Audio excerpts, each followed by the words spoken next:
दोस्तों नमस्कार, मेरा नाम है डॉक्टर के पांडे और आपका इस चैनल पे बहुत बहुत स्वागत है। दोस्तों आज हम बात करेंगे यूरिक एसिड के बारे में।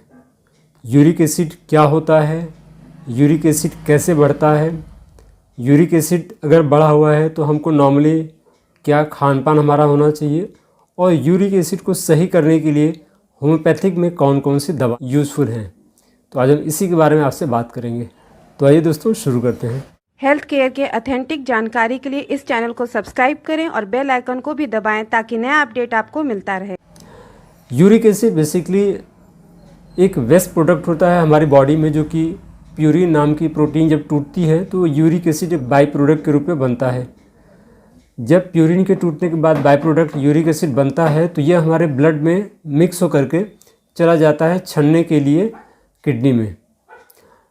किडनी में जाने के बाद में इसकी साफ़ सफाई होती है, मतलब ये वेस्ट प्रोडक्ट के रूप में शरीर से बाहर निकलता है। लेकिन इसकी कंडीशन होती है कि अगर यह प्रॉपर मात्रा में निकलता रहे तो शरीर में कोई कंडीशंस डेवलप नहीं होती है, कोई बीमारी डेवलप नहीं होती है। एक नॉर्मल वे में इसकी मात्रा ब्लड के अंदर में बनी रहती है।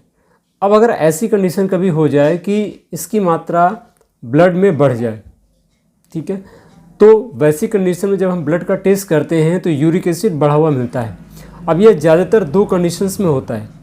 पहली कंडीशन ये होती है कि या तो ज़्यादा मात्रा में यूरिक एसिड बन रहा हो, दूसरी कंडीशन ये होती है कि जो किडनी से बाहर निकलता है यूरिन, वो प्रॉपर मात्रा में यूरिक एसिड को बाहर नहीं निकाल पा रहा हो। तो ये दो कंडीशन ज़्यादातर पाई जाती है। पहली समस्या ये होती है कि जब ज़्यादा मात्रा में यूरिक एसिड का बनना शुरू हो जाता है। जब यूरिक एसिड ज़्यादा मात्रा में बन रहा है, इसका मतलब क्या है कि वो सारे भोज्य पदार्थ हम ले रहे हैं जिसमें प्यूरिन ज़्यादा पाया जाता है, और प्यूरिन जब ज़्यादा टूटता है तो वो जा करके यूरिक एसिड का ज़्यादा फॉर्मेशन करता है। तो वैसे कौन से भोज्य पदार्थ हैं, ऐसे कौन से खाने वाली चीज़ें हैं जिसमें ज़्यादा मात्रा में प्यूरिन पाई जाती है, ताकि हम उस चीज़ से अपने आप को बचा पाएँ। पहली चीज़ होती है कि जितने भी नॉन वेज हैं उन नॉन वेज के अंदर में प्यूरिन प्रोटीन ज़्यादा पाई जाती है। दूसरा, जो भी ऐसे फूड जो कि सी फूड होते हैं, मतलब समुद्र में पाए जाने वाले जो नॉन वेज की चीज़ें होती हैं, जो खाने वाली चीज़ें होती हैं, उनके अंदर में प्यूरिन प्रोटीन ज़्यादा पाई जाती है। इसके अलावा अल्कोहलिक चीज़ें, अल्कोहल यूज़ करने से, या फिर अगर हम खाने पीने की बात करें तो जो फास्ट फूड होते हैं उनके अंदर में प्यूरिन की मात्रा ज़्यादा पाई जाती है। पहले लोग कहा करते थे कि जितने भी सीरियल्स हैं, या जिसको हम कह सकते हैं कि दालें हैं या और चीज़ें हैं, उनके अंदर में पाई जाती है।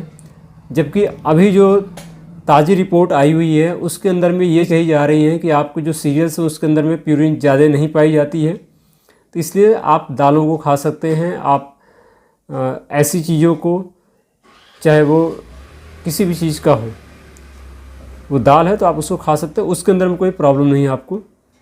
तो आपने नॉनवेज या अल्कोहलिक चीज़ें या फिर ऐसे प्रोडक्ट जिनके अंदर में ज़्यादा मात्रा में फ्रेगरेंस या ऐसी चीज़ें जो बाहरी केमिकल्स वगैरह डाली जाती हैं, उनके अंदर में प्यूरिन प्रोटीन ज़्यादा पाई जाती है।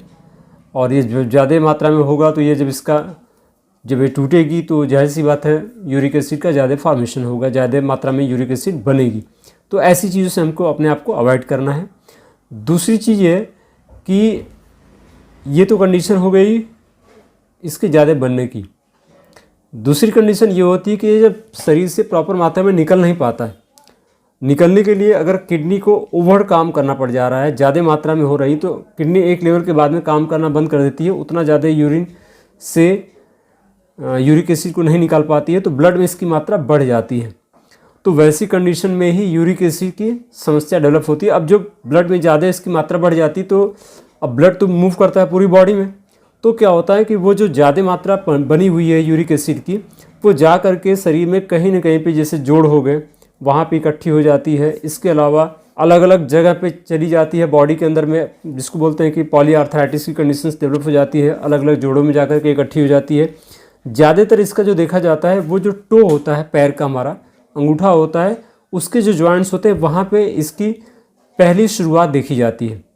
बड़ी बार ऐसे पेशेंट दिखते हैं या बताते हैं कि डॉक्टर साहब हम जब सोए तो बिल्कुल सही थे, लेकिन जब सुबह उठे हैं तो हमारे टो में जॉइंट्स हैं वहाँ पे सूजन दर्द होना महसूस हुआ और वो बढ़ता चला गया, सूजन बढ़ती चली गई, दर्द बढ़ता चला गया, दवा लिया, आराम हो गया, कुछ महीने के बाद फिर से दोबारा हो गया। कभी कभी ये रिकरेंसी की कंडीशंस होती हैं, चूँकि यूरिक एसिड की मात्रा को एनालाइज नहीं किया जाता है वैसी कंडीशन में, तब ऐसी कंडीशंस डेवलप हो जाती है।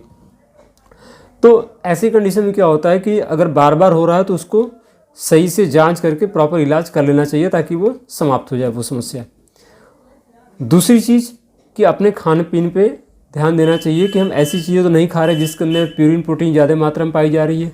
इसके अलावा जब ये चीज़ें आपको अगर ज़्यादा देखने को मिल रही है तो वैसी कंडीशंस में अपने आप को थोड़ा होशियार कर लेना चाहिए, सावधान हो जाना चाहिए, खाने पीने का थोड़ा सा ध्यान देना चाहिए कि ऐसी कंडीशंस हम डेवलप ना करें कि भविष्य में हमको जॉइंट पेन या गाउट, ज़्यादातर इसको बोलते हैं, कि गाउट की समस्या डेवलप ना हो जाए।